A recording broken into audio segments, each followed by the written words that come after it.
안녕하세요. 행복한 여고의원 이상민 원장입니다. 지난번 영상에서 여드름 흉터에 관한 Q&A를 진행해 본 적이 있었는데요. 사실 주름 시술에 대한 질문도 많이 받습니다. 그래서 오늘은 먼저 자가진피 재생술 주름 치료에 관한 흔한 질문들에 대한 답을 먼저 드리고요. 다음으로 실제 시술 사례에 대해서 말씀드리도록 하겠습니다.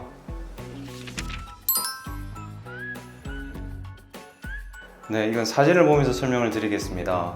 왼쪽에 있는 두 장의 사진이 팔자주름이라고 분류를 해뒀고요. 오른쪽에 있는 주름은 입주변 주름이라고 적어놨습니다.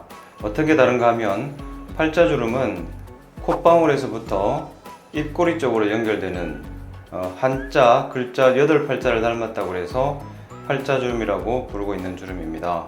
오른쪽 사진들을 보시면은요, 왼쪽 사진과 마찬가지로 팔자주름도 있는데 그 바깥쪽으로 꽤 깊은 주름도 있고 그 바깥에는 조금 더 얕은 주름이 있습니다. 아랫분의 경우에는 그 입 주변에 있는 주름이 깊이가 아주 깊지는 않지만 굉장히 여러 가닥으로 나와 있는 걸 볼 수가 있습니다. 그래서 저희가 이 부위에 있는 주름은 입가주름 혹은 입 주변 주름으로 부르고 있습니다. 그런데 입 주변의 주름은 어떤 경우에 많이 생기는가 그러면요, 아랫분 그림처럼 볼살이 별로 없거나 그러면서 또 특히 피부가 얇은 경우에는 우리가 표정을 지음으로 해서 쉽게 주름이 생기겠죠. 그런 경우가 흔한 경우이고요. 또 이 위에 남자분 같은 경우에는 피부가 그렇게 얇지도 않고 아래 경우처럼 볼살이 그렇게 꺼져 있지는 않지만 워낙 표정을 짓는 근육 자체가 강하기 때문에 그 표정이 반복돼서 잡히다 보면 이렇게 주름이 생기는 경우입니다. 이렇게 두 가지로 분류해서 생각하시면 편하시겠습니다.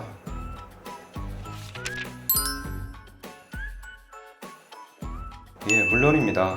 모든 경우에 다 해당되는 건 아니지만요, 팔자주름이나 입주변 혹은 턱선 쪽의 주름은 얼굴이 처져서 더 깊어지는 경우가 많기 때문에 리프팅 레이저를 같이 하시면 더 좋은 효과를 볼 수가 있습니다. 특히 실제 상담 오시는 환자분들 경우에 팔자주름이 생긴 원인이 팔자 부위 자체가 꺼져서 생긴 게 아니고 팔자 바깥쪽에 있는 볼살이 처져 내려와서 그래서 상대적으로 꺼져 보이는 경우가 많이 있습니다.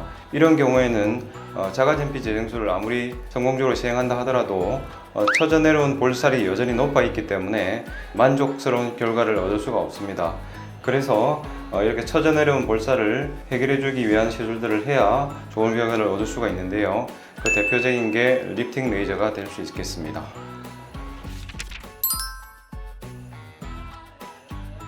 가장 많이 궁금해 하시는 부분이죠.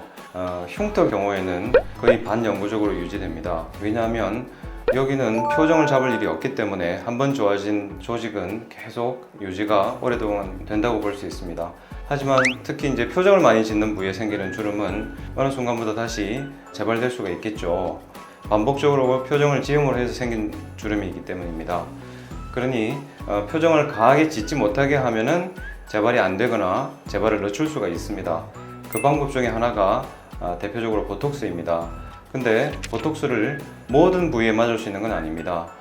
미간이라든지 눈가, 이마 이런 부위는 가능한데 입 주변에 해당되는 팔자주름이라든지 입가라든지 이런 부위에 보톡스를 맞게 되면 말을 할 때 어눌하다든지 표정 자체가 굉장히 어색해질 수 있어서 이런 부위는 보톡스를 할 수가 없겠죠. 그래서 이런 부위는 진피재생술로 주름 치료가 끝난 뒤에도 대략 1년에 한 번 정도 다시 오셔서 추가 진피재생술이 필요한지 여부를 확인하시도록 권유하고 있습니다. 특별한 건 없습니다. 시술 받은 부위에 항생제를 2-3일 정도 바르시는 걸로 충분합니다. 염증 예방을 위해서는 술과 담배를 1-2주 정도 중단하시는 것도 좋습니다. 시술 후에 멍이 든다든지 티가 나는 경우도 거의 없기 때문에 일상생활에도 지장이 없는 아주 편리한 시술이라 할 수 있습니다. 이상 주름 치료에 대한 자가진피 재생술 Q&A에 대해서 말씀드렸습니다. 이 외에도 더 궁금하신 게 있을 텐데요, 직접 문의해 주시거나 혹은 다른 추가 영상을 통해서 더 상세하게 설명드리도록 하겠습니다. 지금까지 행복한 여고의원 이상민 원장이었습니다.